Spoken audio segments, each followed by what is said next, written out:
আমি আমি বিপদে চলে গিয়েছিলাম বলে তোমাকে আজকে সেই ফল ভোগ করতে হচ্ছে। মা তুমি ক্ষমা করে দিও।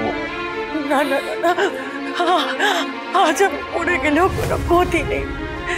মরে যাওয়ার আগে তো এটুকু তো জেনে যাচ্ছি যে আমার রানা, সেই আগে রানা আবার একবার তেঁতুল পাতার একজন হয়ে উঠলো। আর তাছাড়া তোর পাশে দাঁড়ানোর জন্য তোর ভাই বোনেরা আছে। সব থেকে বড় কথা হলো জিরলির মতো একটা বোন আছে। খেয়ালি আমি তোমার কাছে হাত জোর করছি, আমি তোমার পায়ে পড়ছি, তুমি মাকে মেরো না। ফল ফল ফল ফল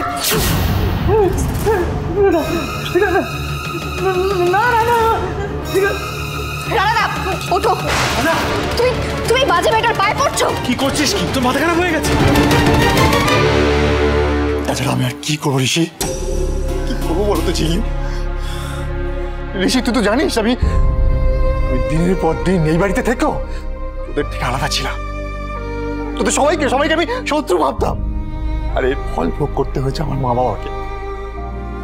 আমি জানি আমার মা রোজ রাতে লুকিয়ে কাঁদতো, বাবা দুঃখ করত, কিন্তু আমার চোখে তখন শুধুমাত্র ওই রাজনীতির নেশা ছিল।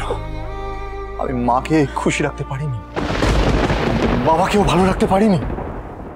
কিন্তু এখন তো সেই রানা বদলেছে, তাই না? এখন তো সেই রানা বদলেছে। এখন যদি আমি খেয়ালির পায়ে পড়ি, তাহলে যদি ও মাকে ছেড়ে দেয়। কি মনে হয় রানাদা, ওর সেই বিবেকটা আছে?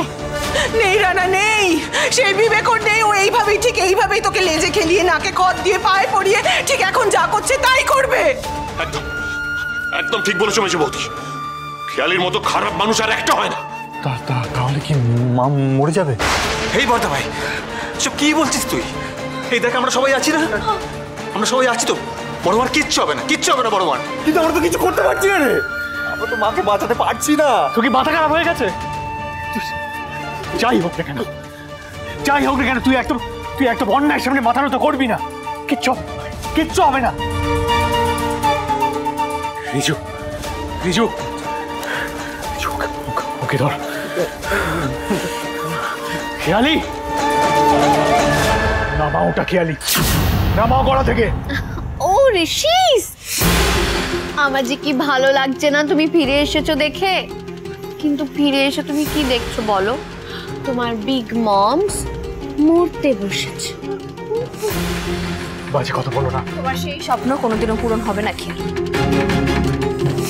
এটা নামাও এটা। তুমি না মিথ্যের পক্ষে, আর সত্যের জিত সবসময় হয়। তাই তোমাকে তো ঝিল্লি চৌধুরী কোনোদিনও জিততে দেবে না।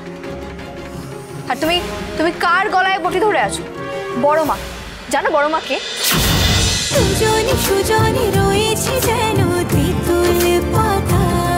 স্টার জলসায় ও জিও হটস্টারে।